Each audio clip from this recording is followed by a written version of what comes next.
तर आज तुमच्या भावाने लय मोठा स्टंट केलता, व्हिडिओ शेवटपर्यंत बघा सांगतो.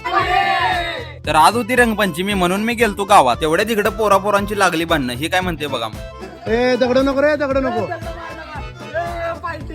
पण काय पण म्हणा, ह्यांची भांडणं बघून मला लय मजा आलती. आणि या बारक्याच्या डोक्यात ह्यांनी दगड मारला होता, तरी पण ह्याला त्यांच्या संकटच खेळायचं होतं. मग काय परत मी पण पेनाची रिफिल आणली आणि ग्लोव्ज बीज घालून घेतलो. मग पटापट रिफिल मधली शाई सगळी हातावर काढलो आणि आपलं पहिलं टार्गेट म्हणजे शंभ्या लगेच सापडला बघा. मग काय त्याला सोडतोय, मग घेतला त्याला राऊंडात, सुट्टीच दिली नाही. आणि हे आमचं इंजिनियर बघा अजून बी बारक्या पोरांगतच करते. गावात गेल्यावर या पोरांचा रंग संपला होता. ह्यांना रंग दिलो आणि पुण्याचं काम केलो. माझ्या पुण्याचं काम माझ्या चांगलं डालतं, कारण पोरं माझाच रंग घेऊन मलाच रंगवालतीत बघा. मग मी पण सुट्टी दिली नाही, धुरळाच उडवला. परत ती बारकी पोरं रडू नये म्हणून ह्यांच्याकडून पण मी रंगून घेतलो सोडा. परत आपल्या ओम्याला पण शाईचा शिकार केलो. आता म्हणलं बस बोंबलं 4-5 दिवस काही कलरच जात नाही. ओमे त्यांच्या गल्लीत डॉल्बी लावलेला, तिथं पण आपण काही सुट्टी दिली नाही.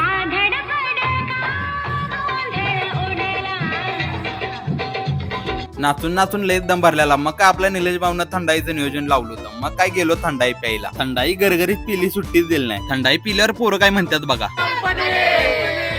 आपल्या इंजिनियरचा जोडदार बी गाठ पडला. मग काय त्याला बी घेतला खोपच्या. तेवढ्यात अनेक जोडदाराचा फोन आला, वस्तू आणल्या याक्की म्हणून. वस्तू म्हणजे भावानं आणलं होतं शेणाचं पाणी. मग जरा वास पण घेऊन बघडला, वास तर लयच घाणे आलता. मग म्हणलं आता इथं उद्घाटन बी करायला लागते. मग काय गेलो राम्याच्या घरला. ओम्या म्हणला शाई पण लावायला लागतात. पहिला गरगरीत शाई लावून घेतली, ओम्यान सुट्टीच दिली नाही. शेणाच्या पाण्याने पण घातली आंघोळ, वास पण लय घाण येत होता. मग काय म्हणतंय बघा. शेवटी पोरं काय म्हणतात बघा. तर भावानं भेटूया पुढच्या व्हिडिओत. आणि जाताना तुमच्या भावाला फॉलो तेवढं करायला विसरू नका.